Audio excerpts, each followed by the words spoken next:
And I would also ask him if he would like to define the word woke. I asked one of his colleagues as well for that definition, and I'd like to see what he has to say. Thank you. Leader of the Opposition. Actually, I will backtrack. It is a big group of insiders, Madam Speaker.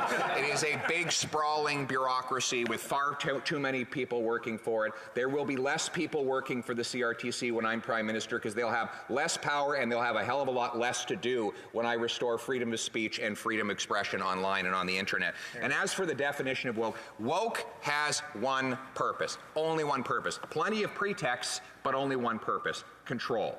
It is designed to divide people by race, by gender, by ethnicity, by religion, by vaccine status, and any other way that they can divide people into groups. Because why? Then you can justify having a government to control all those groups. No more woke. We need freedom. What's up, gang? Aaron here, Canadian Looney. We've got Dr. Jordan Peterson with Eric Kaufmann. He's a professor working out of the UK. He's from Canada here, and he has a lot of concerns about how our culture is being divided and torn apart. Our country is in tatters. He lives in the UK. He knows all about that. He's going to break down what the issues are with Carney, Trudeau, what possible issues Poilievre may be facing. Let's take a look and a listen. Jordan Peterson is always interesting. Eric Kaufmann is a new face for me to pay attention to. This guy's very interesting. Let's take a look and a listen. See if we learn something. Betcha we will. Let's go. Hey, that's something everyone can enjoy. Right now, the public, if you take a look, and I've done surveys in the US, Britain, and Canada, the public in all three societies leans about 2-to-1 against what I would call the woke position. And that could be teaching kids that Canada is a racist country, or, that there are many genders or whatever. So it's roughly 2-to-1 against across 50 questions, let's say. In a democracy, the democracy gets to set the curriculum. I think the majority of the population would be on board the idea of political neutrality and balance as they see it. And I think we have the numbers to institute that now. I mean, one of my pleas in terms of the 12-point plan is that the Conservative politicians really need to upgrade the focus on culture, because you have a 2-to-1, a 2-to-1 majority. These are clear wedge issues. They divide the left and they unite the right. A question like, should Winston Churchill's statue be removed from Parliament Square? If you take Conservative voters, they are, overwhelmingly strongly opposed to that. If you take Labour and Green voters and Liberal Democrats, they're kind of splintered. Some are strongly in favor, but many are not. So these are obvious issues to go after. Why haven't Conservatives gone after them? Because they're scared of being accused of being a racist. I'll give you another example, which is affirmative action. Red states, only 4 red states have got bans on affirmative action, 13 have bans on abortion. Now, abortion is a relatively bans on abortion are relatively unpopular. They may have a 1/3 support across the U.S. population. Bans on affirmative action might have a 2/3 support, and yet there's very little of it in red states. How do we explain that? Well, we explain it, first of all, by the fact that this issue has not been important enough for Conservative politicians. Hanania does a good job of talking about that. And also that the abortion lobby, the gun lobby, they're very organized. They put pressure on Republican politicians between elections. The anti-affirmative action lobby is totally disorganized and cannot hold Conservative politicians' feet to the fire if they do nothing about it. That has to change, that organization between elections. We have to be putting much more pressure on our politicians to raise the importance of this issue and to deliver on that issue. Now, that may be changing. Well, I've seen in Canada, well, I talked to a lot of Conservative politicians in Canada and a fair number in the US, although I think the proclivity for this is much more marked in Canada because it's more left-leaning. 10 years ago, the typical Conservative was terrified in Canada of saying anything that smacked of social conservatism.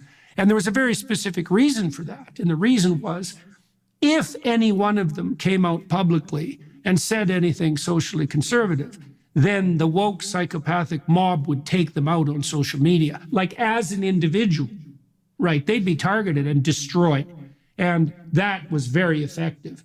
And the Conservatives, who are also very guilt prone, like that's the other thing too, is that the left has this, radicals have this tremendous advantage because, especially the really psychopathic ones, because conservatives feel guilt, but radical leftist psychopaths feel none. And they can use guilt as a weapon, and conservatives are very sensitive to that. So you get that combination of clear threat, because it is no fun to be mobbed. It's really, really hard on people. It drives them to not only to distraction, but often to suicide. You lose your job, you lose your friends, you lose your reputation. No one has enough courage to stand up beside you. The radicals had the conservatives cowed completely. And affirmative action is a real touchstone for that, because to even question it, well, it's changed to some degree now, not that much, but to even question it meant the probability that you could be accused of being a racist was like super high. It's going to happen instantly. Right, but I think this is where you have what political scientists would call an Overton window of acceptable debate, right? And if you're outside that window, you can be canceled, but you can be attacked by the press. But what we've actually seen in Europe and in the US is, you take an issue like immigration, that was a taboo. In many European societies, that's no longer a taboo. So Sweden, for example, you could not, the sort of establishment Conservative Party one of the ministers tried to raise levels of immigration as an issue in Sweden in 2014. He was attacked in the media as a racist. Okay, he's shut down, but then what that means is the next year the Sweden Democrats swoop in on 12.5, and of course they've reached 25%. U.S., Trump was the only candidate of 17 primary candidates in 2015-16 to make the border a signature issue. He was willing to go there. Now, once you break the taboo, all of a sudden, as in Sweden, now all the parties are talking about immigration, and the taboo it's not gone entirely, but the Overton window is open quite a bit. And so in Canada, likewise, we're going to need that. Now, we've seen it a bit on the gender issue. Premier Higgs in New Brunswick, we've seen Scott Moe in Saskatchewan. That's the beginning of an opening up of a conversation. You need a brave politician like Higgs to break the ice. The next thing that we need to see from a Canadian politician is to break the ice on this hoax of the mass graves. Somebody has to sort of say the emperor's new clothes on this thing, because there is no evidence of this, and it underpins an entire garment-rending attack on national history, on the founders of Canada, etc. Now, who's going to throw the first stone in that? I don't know, but it has to happen. And I think I would argue that, in fact, the population will follow you. Because, for example, in the surveys I've done, by 2-1, Canadians do not want Sir John A. Macdonald statues removed. They support the idea, yes, he was a creature of his time. No, this idea that the residential schools are genocide, etc. I mean, I just think somebody needs to go after that. Have you had a chance to talk to Pierre Poilievre, the new leader of the Conservative Party in Canada? I haven't. I'm a little concerned. I mean, I certainly think, obviously, that Trudeau was a disaster for all the issues we're talking about. So, but I'm worried that Poilievre has only largely talked about economics and only reluctantly about any cultural issues. Now, I get it.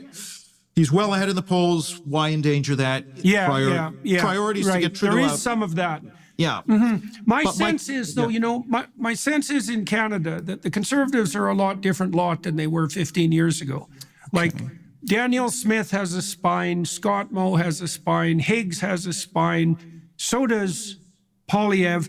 Poilievre isn't pushing the cultural issues at the moment, and I think it's partly because, and I think this is actually wisdom to some degree, if your opponent is busy slaughtering himself, you might as well just stand and watch. Well, seriously, there's no sense causing a tremendous amount of trouble while that's occurring.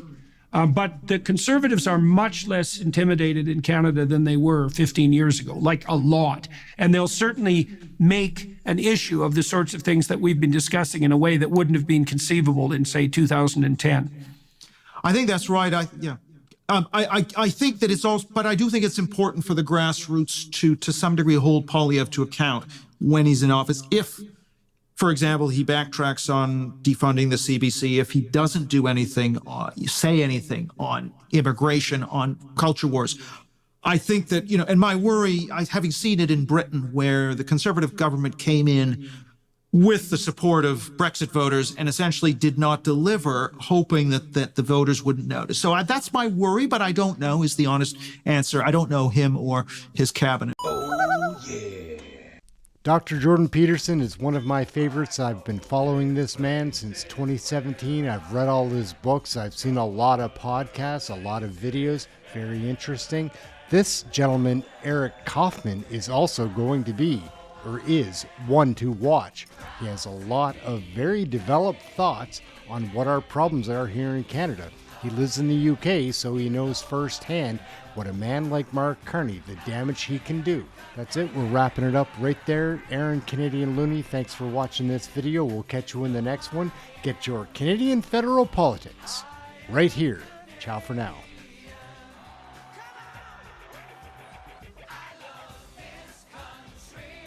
These are Muslim values. These are Canadian values. What? Oh, yeah. Broken, Canada's broken, and Canada's broken because we're stupid.